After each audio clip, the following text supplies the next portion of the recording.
사도신경으로 우리의 신앙을 고백하며 새벽 예배 하나님께 올려드리겠습니다.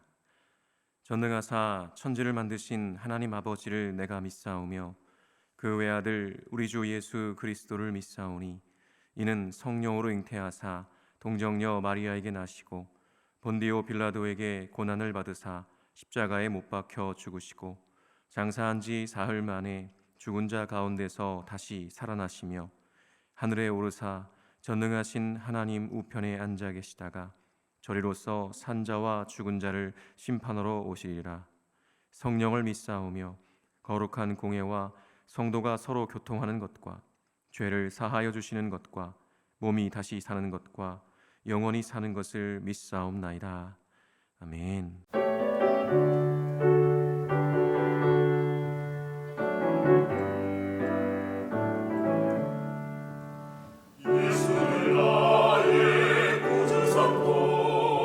성령과 피로서 거듭나니 이 세상에서 내 영혼이 하늘의 영광 누리로다. 이것이 나의 간증이요 이것이 나의 찬송일세. 나 사는 동안 끊임없이 구주를 찬송하리로다. 온전히 주께 맡긴대요. 사랑의 음성을 듣는 주님, 천사들 왕래하는 곳과 하늘의 영광 보리로다. 이것이 나의 간증이요 이것이 나의 찬송일세. 나 사는 동안 끊임없이 구주를 찬송하리로다. 주 안에 기쁨 누림으로 마음의 풍랑이 잔잔하니 세상과 나는 간곳 없고 구속한 주만 보이도다. 이것이 나의 간증이요 이것이 나의 찬송일세. 나 사는 동안 끊임없이 구주를 찬송하리로다.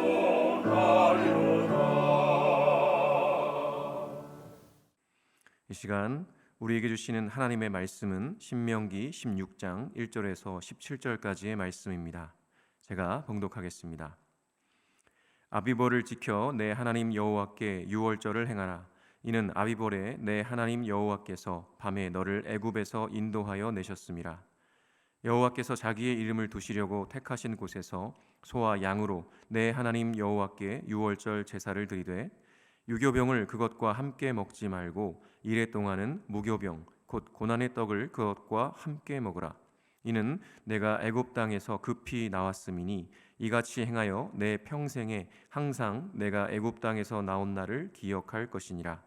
그 이레 동안에는 내 모든 지경 가운데에 누룩이 보이지 않게 할 것이요 또 내가 첫날 해질 때에 제사드린 고기를 밤을 지내 아침까지 두지 말 것이며 유월절 제사를 내 하나님 여호와께서 내게 주신 각 성에서 드리지 말고 오직 내 하나님 여호와께서 자기의 이름을 두시려고 택하신 곳에서 내가 애굽에서 나오던 시각 곧 초저녁 해질 때에 유월절 제물을 드리고 내 하나님 여호와께서 택하신 곳에서 그 고기를 구워 먹고 아침에 내 장막으로 돌아갈 것이니라. 너는 엿새 동안은 무교병을 먹고 일곱째 날에 내 하나님 여호와 앞에 성회로 모이고 일하지 말지니라. 7주를 셀지니 곡식에 낫을 내는 첫날부터 7주를 세어 내 하나님 여호와 앞에 칠칠절을 지키되 내 하나님 여호와께서 내게 복을 주신 대로 내 힘을 헤아려 자원하는 예물을 드리고 너와 내 자녀와 노비와 내 성중에 있는 레위인과 및 너희 중에 있는 객과 고아와 과부가 함께 내 하나님 여호와께서 자기의 이름을 두시려고 택하신 곳에서 내 하나님 여호와 앞에서 즐거워할지니라. 너는 애굽에서 종되었던 것을 기억하고 이 규례를 지켜 행할지니라. 너희 타작마당과 포도주 틀에 소출을 거두어 들인 후에 이래 동안 초막절을 지킬 것이요 절기를 지킬 때에는 너와 내 자녀와 노비와 내 성중에 거주하는 레위인과 객과 고아와 과부가 함께 즐거워하되 내 하나님 여호와께서 택하신 곳에서 너는 이래 동안 내 하나님 여호와 앞에서 절기를 지키고 내 하나님 여호와께서 내 모든 소출과 내 손으로 행한 모든 일에 복 주실 것이니 너는 온전히 즐거워할지니라. 너의 가운데 모든 남자는 1년에 3번 곧 무교절과 칠칠절과 초막절에 내 하나님 여호와께서 택하신 곳에서 여호와를 배웁되 빈손으로 여호와를 배웁지 말고 각 사람이 내 하나님 여호와께서 주신 복을 따라 그 힘대로 드릴지니라. 아멘. 제가 기도하겠습니다. 은혜가 풍성하신 하나님 아버지, 오늘도 새벽을 깨워 주님을 예배하게 하시니 감사합니다. 매 순간이 전쟁터와 같은 현실을 살아가면서도 언제나 주님을 의지하는 것이 복임을 믿습니다. 단 하루를 살아도 주님의 자녀로 부끄럽지 않게 하시고 담대하고 당당하게 우리에게 주어진 삶을 살아낼 수 있도록 은혜 베풀어 주옵소서. 세상이 우리의 말이 아니라 우리의 삶을 보고 복음의 능력을 경험하게 하여 주옵소서. 또한 우리의 삶 자체가 세상 사람들이 주님 앞에 돌아오게 하는 은혜의 통로가 되기를 원합니다. 말이 아닌 삶으로 하나님 나라를 증거하게 하여 주옵소서. 오늘도 진리의 말씀으로 우리를 가르쳐 주시는 주님께 감사드리며 예수 그리스도의 이름으로 기도합니다. 아멘.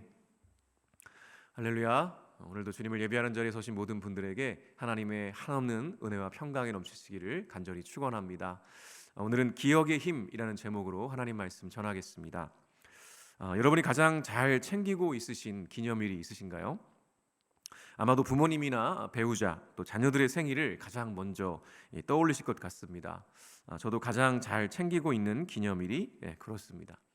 사실 제가 지금보다 젊었을 때에는 제 생일이 가장 중요했던 것 같습니다. 그래서 내 생일에 누가 축하해 주나, 또 누가 가장 먼저 축하 메시지를 보내나, 또 몇 명한테 축하와 또 선물을 받느냐 등등의 많은 관심을 가졌었습니다. 그런데요, 나이가 1살, 2살 이렇게 들어가면서 제 생일을 챙기는 것에 별로 큰 의미를 두지 않게 되었습니다.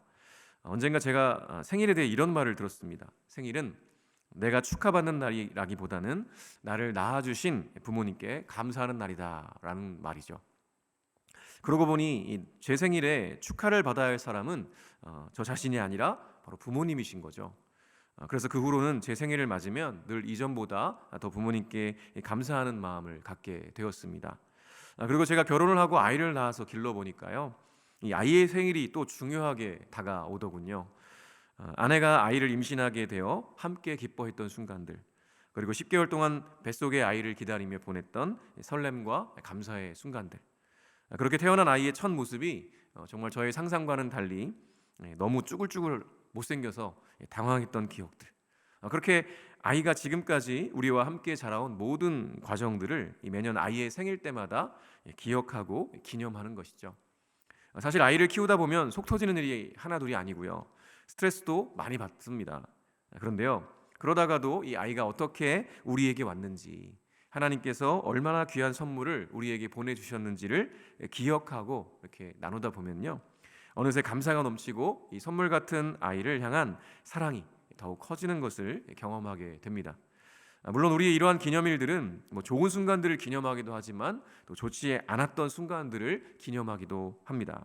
그러나 분명한 것은 이러한 기념일들을 통해서 우리는 당시의 순간들을 기억하고 그 순간의 은혜와 감사와 또 교훈과 가르침을 떠올리게 되는 것이죠. 사실 우리는 너무나 쉽게 잊어버리는 존재들이기에 이렇게 기념일을 만들어서 그날 그 순간을 기억하는 것은 정말 중요한 일이라 할 수 있겠습니다. 우리를 지으신 하나님께서는요, 우리보다 우리를 더 잘 아시죠. 그래서 성경을 보면요, 우리에게 끊임없이 기억하라고 말씀하십니다. 하나님께서 에덴 동산 중앙에 선악을 알게 하는 나무를 두시고 첫사람 아담에게 그 열매를 먹지 말라고 하신 것에도 기억하라는 의미가 담겨 있죠. 바로 하나님께서 창조주이시고 우리는 피조물이라는 것을 기억하라는 의미가 담겨 있는 겁니다. 동산의 모든 열매들을 마음껏 다 먹어도 되지만 오직 선악을 알게 하는 나무의 열매만은 먹지 말라고 하셨어요. 왜냐하면 그것이 인간이 하나님께서 선물로 주신 자유의지를 가지고 하나님을 배반하지 않고 그렇게 순종하며 하나님과 깊은 사랑을 나눌 수 있는 길이었기 때문이었습니다. 하나님께서는 인간을 사랑하셔서 자유의지를 주셨죠. 그렇다는 것은 우리의 의지를 가지고 하나님을 사랑하고 순종할 수도 있지만 반대로 하나님을 거부할 수도 있다는 것을 의미합니다. 그리고 아담과 하와가 언제나 볼 수 있는 이 동산 중앙에 이 선악을 알게 하는 나무를 세워 두셨죠. 그것을 볼 때마다 하나님이 우리의 창조주시고 우리는 하나님의 피조물이구나 라는 것을 기억하면서 교만하지 않고 또 늘 감사하며 살아갈 수 있기를 바라셨기 때문이었습니다. 하나님께서 우리를 얼마나 사랑하시는지, 그래서 이 모든 것들을 선물로 주셨다는 것을 기억하라는 의미였던 거죠. 그런데 안타깝게도 인간은요, 하나님처럼 되고 싶은 욕망으로 인해서 하나님의 말씀을 어기고 불순종하게 됩니다. 그렇게 인간은 죽었습니다. 하나님이 창조주이심을 잊어버리고 우리가 어떤 존재인가를 잊어버린 결과는요, 정말 비참했죠. 그 비참함을 지금 우리는 계속 이 땅에서 깨어진 세상, 이 어그러진 세상에서 수없이 경험하며 살아가고 있습니다. 그리고 오늘 살펴보는 신명기의 말씀도 그와 맥을 같이 하죠. 바로 이스라엘의 3대 절기에 관한 내용입니다. 이제 이스라엘이 약속의 땅 가나안에 들어가 정착하게 되면 지켜야 할 절기가 바로 이것이었죠. 6월절, 7.7절, 초막절. 이 3대 절기는요, 하나님께서 지키라고 명령하신 절기였습니다. 이 절기, 쉽게 말하면 기념일입니다. 과연 무엇을 기념하고 기억하는 것일까요? 먼저 6월절인데요, 1절에서 3절 보니까 이렇게 기록합니다. 아비벌을 지켜 내 하나님 여호와께 6월절을 행하라. 이는 아비벌에 내 하나님 여호와께서 밤에 너를 애굽에서 인도하여 내셨음이라. 여호와께서 자기의 이름을 두시려고 택하신 곳에서 소와 양으로 내 하나님 여호와께 6월절 제사를 드리되 유교병을 그것과 함께 먹지 말고 이래 동안은 무교병 곧 고난의 떡을 그것과 함께 먹으라. 이는 내가 애굽 땅에서 급히 나왔음이니 이같이 행하여 내 평생에 항상 내가 애굽 땅에서 나온 날을 기억할 것이니라. 아멘. 6월절은 하나님께서 이스라엘 백성들을 애굽에서 인도하여 내신 것을 기념하는 절기입니다. 출애굽기에 보면 이 당시의 상황들이 자세하게 기록되어 있죠. 430년간 애굽에서 살며 종살이하던 이스라엘을 하나님께서 모세를 보내셔서 인도하여 내십니다. 그 과정에서 하나님께서는 애굽에 10가지 재앙을 내리셨죠. 그 중에 마지막 재앙이 바로 이 장자를 치시는 재앙이었습니다. 이것은 애굽뿐만 아니라 이스라엘 백성들에게도 동일하게 적용되는 재앙이었는데요. 다만 이스라엘 백성들에게는 이 재앙에서 구원받을 길을 알려주셨습니다. 그것은 바로 자신의 장막 문설주와 임방에 어린 양의 피를 발라놓고 그 집 안에 들어가 있으면 그 밤에 하나님의 천사가 다니면서 온 땅의 장자들을 죽일 때 그 어린 양의 피를 보고 그 집은 그냥 넘어간다는 것이었습니다. 그래서 넘어간다는 의미를 담아서 패스오버 6월이라고 말하는 것이죠. 참 놀라운 것은 이스라엘 백성이라고 해도요, 하나님의 말씀을 믿지 않고 어린 양의 피를 바르지 않았거나 또 발랐어도 그 밤에 그 집 안에 들어가 있지 않았다면 어떻게 되었을까요? 그 장자들은 다 죽었을 것입니다.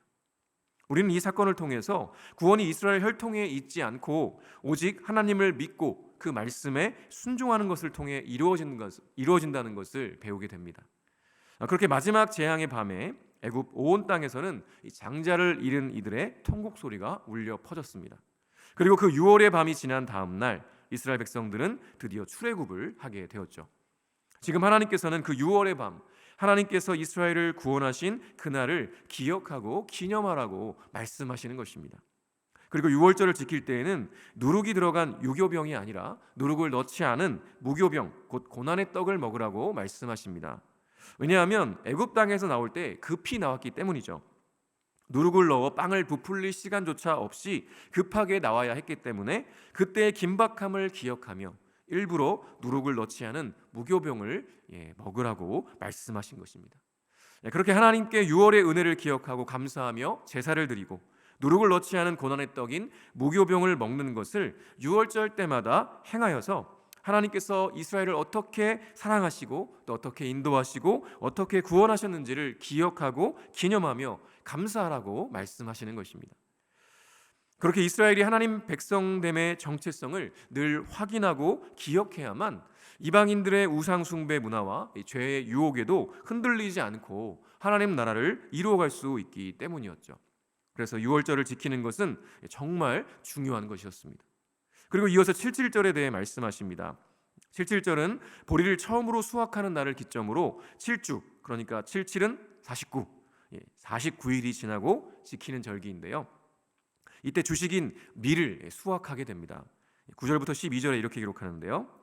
7주를 셀지니 곡식의 낫을 대는 첫날부터 7주를 세어 내 하나님 여호와 앞에 77절을 지키되 내 하나님 여호와께서 내게 복을 주신 대로 내 힘을 헤아려 자원하는 예물을 드리고 너와 내 자녀와 노비와 내 성중에 있는 레위인과 및 너희 중에 있는 객과 고아와 과부가 함께 내 하나님 여호와께서 자기의 이름을 두시려고 택하신 곳에서 내 하나님 여호와 앞에서 즐거워할지니라.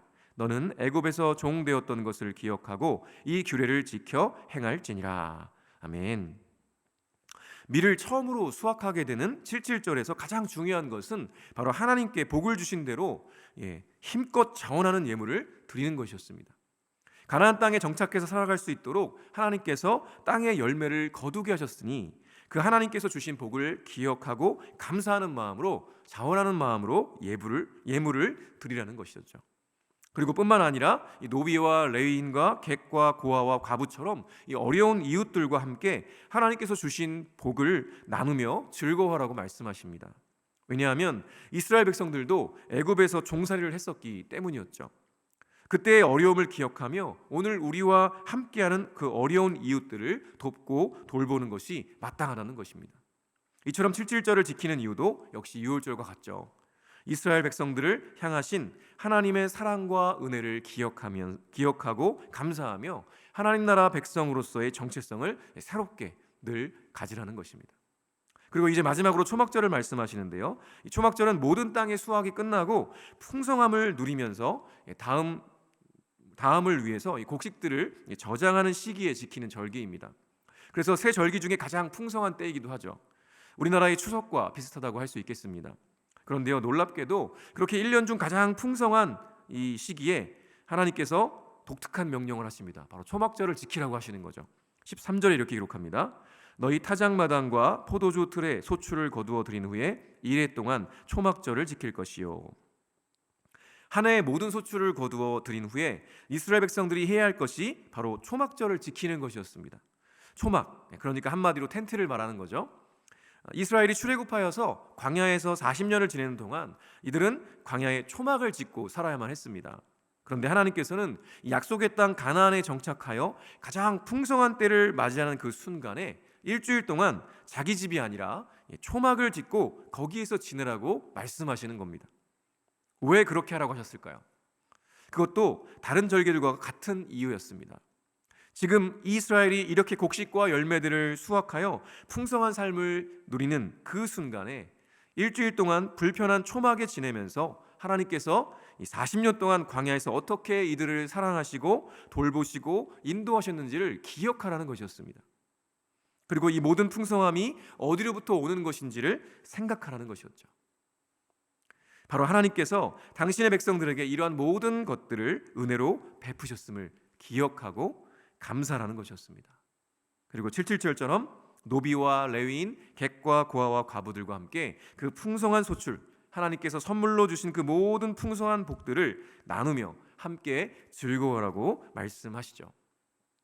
그렇게 이스라엘의 3대 절기는 이 모든 것이 다 하나님께로부터 오는 것임을 기억하며 이스라엘 백성들이 하나님의 백성으로서의 정체성을 새롭게 하고 또 어떠한 마음과 자세로 삶을 살아가야 하는지를 깨닫게 하는 아주 귀한 순간이었던 것입니다. 여러분, 만일 이스라엘에 이러한 절기가 없었다면 어땠을까요? 절기가 있음에도 사실 이후에 가나안 정착을 하면서도 우상 숭배하고 타락하게 되는데요. 절기마저 없었다면 훨씬 더 심각했을 것입니다. 하나님께서 이러한 말씀을 하시는 이유는 명확하죠. 우리의 정체성, 우리를 사랑하셔서 구원하신 하나님의 은혜를 기억하고 하나님 나라의 백성답게 이 세상에서 구별된 삶을 살며 하나님의 통치와 다스림이 충만한 세상이 되도록 그렇게 복음을 증거하는 삶을 살라는 것입니다. 이제 사순절이 2주 남았는데요, 우리 한사랑교회에 정말 좋은 전통이 있습니다. 사순절의 40일 동안 온 성도가 새벽을 깨우며 하나님 앞에 예배하는 것이죠. 그렇게 우리의 삶에 부어주신 하나님의 은혜와 사랑을 진리를 통해 기억하고 우리가 하나님 나라의 백성이라는 정체성을 새롭게 하고 깨어진 세상에서 구별된 삶을 살아가도록 결단하며 함께 예배하는 이 절기를 통해서 우리는 또 한 번 성장하고 성숙하게 될 줄 믿습니다. 그렇게 하나님의 사랑과 은혜를 기억하며 오늘과 내일을 새롭게 하는 은혜를 받아 누리시기를 간절히 축원합니다. 주기도문으로 예배를 마치겠습니다. 하늘에 계신 우리 아버지여, 이름이 거룩히 여김을 받으시오며 나라가 임하시오며 뜻이 하늘에서 이루어진 것 같이 땅에서도 이루어지이다.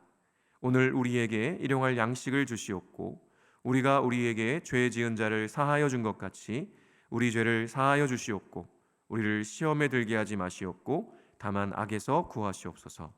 나라와 권세와 영광이 아버지께 영원히 있사옵나이다. 아멘.